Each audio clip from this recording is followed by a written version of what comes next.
Assalamualaikum, jumpa lagi dengan saya Rini Diastuti di YouTube channelnya saya. Nah, uh, saya lihat kemarin ya, uh, saya lihat analisis di YouTube channel saya. Saya kaget ternyata pemirsa saya itu tidak hanya dari Indonesia tapi juga dari Malaysia dan Singapura. Dan mungkin prosentasi kecil yang lainnya itu juga dari negara-negara lain ya. Yaitu alhamdulillah ya, kali ini saya menyapa Anda semuanya pemirsa di YouTube channelnya saya. Apa kabar? Apa kabar? Ya, apa kabar? Ini part kedua.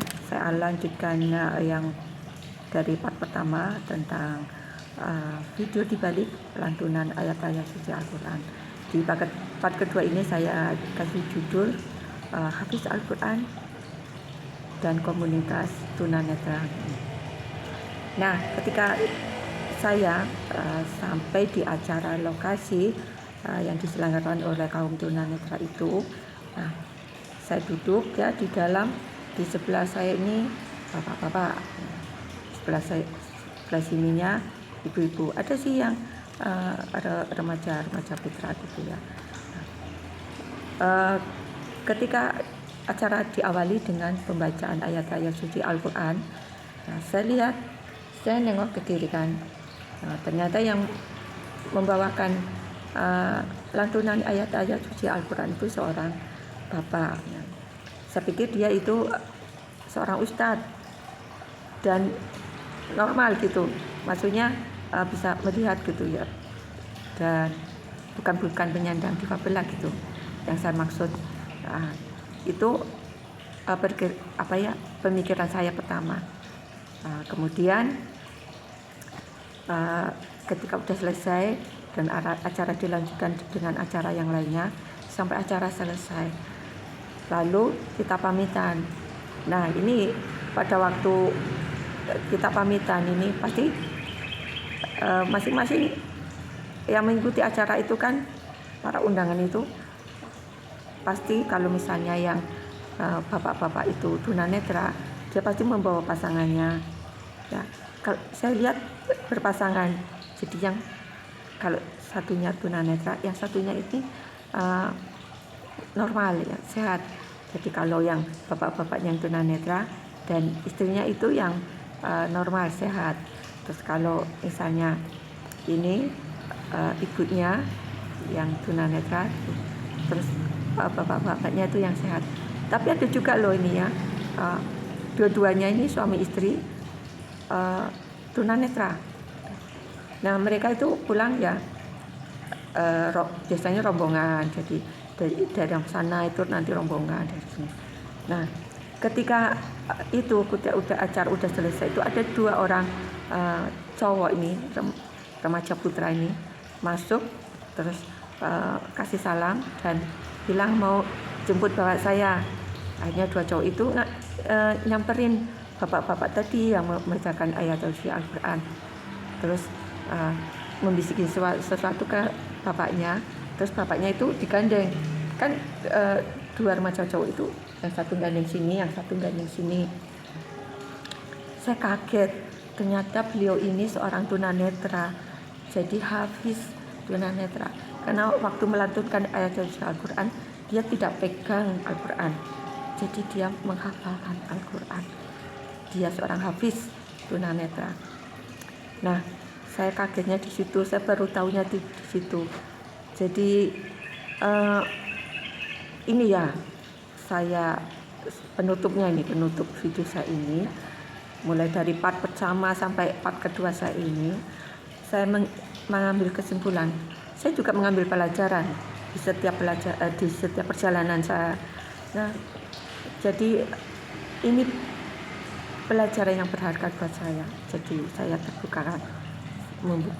terbuka, jadi mata saya juga terbuka. Nah, ada beberapa hal yang saya dapatkan di perjalanan saya ini. Semoga ini juga bermanfaat buat pemirsa YouTube-nya saya. Nah, pertama, bahwa daerah lokasi pelosok di Nusantara ini. Belum tentu muncul di Google Map, itu yang pertama. Dan yang kedua, penyandang difabel itu sama dengan ini orang normal lainnya, sama. Cuman bedanya yang mereka punya kelebihan itu ya keterbatasan kita. Misalnya kita nggak bisa melihat, tunanetra, terus kita nggak bisa mendengar, yaitu tunarungu, kita nggak bisa bicara, tunawicara, ataupun kita tidak bisa beraktivitas jalan, yaitu tunadaksa. Nah, tapi keterbatasan kita, kekurangan kita itu juga kelebihan kita. Nah, selebihnya itu sama aja. Samanya apa? Ketika orang normal menikah, penyandang difabel juga bisa menikah. Jadi di acara itu kebanyakan itu teman-teman difabel yang sudah menikah. Dan ini yang pasangan tunanetra itu ada juga yang dua-duanya itu tunanetra. Mereka menikah dan melahirkan anak-anak yang sehat, yang normal gitu. Jadi contohnya nih ya, teman Pak Sutri ini, dua-duanya itu tunanetra. Mereka itu baru dikaruniai momongan yang sehat dan normal. Ya alhamdulillah gitu. Jadi saya bersyukurnya itu kepada Allah ketika diberikan waktu untuk melakukan perjalanan seperti ini. Saya juga melihat karunia-Nya Allah, ya kasih sayangnya Allah itu di situ. Saya bisa melihatnya dengan mata kepala saya sendiri. Nah, itu hikmah dari perjalanan yang saya lakukan. Semoga ini juga bermanfaat buat pemirsa di YouTube channelnya saya semuanya. Dan buat teman-teman penyandang difabel, tetap semangat ya, tetap bergerak terus apapun aktivitas teman-teman semuanya. Nah, saya juga ucapkan terima kasih untuk pemirsa semuanya yang sudah mensupport channel YouTube saya. Jangan lupa nih yang belum subscribe, like, dan komen yang sopan, atau mau nge-share juga boleh. Sampai jumpa lagi di YouTube, di video YouTube, di YouTube channel saya berikutnya. Aduh, kenapa saya ini ngomongnya belibet ya. Sampai jumpa lagi di video saya berikutnya. Assalamualaikum.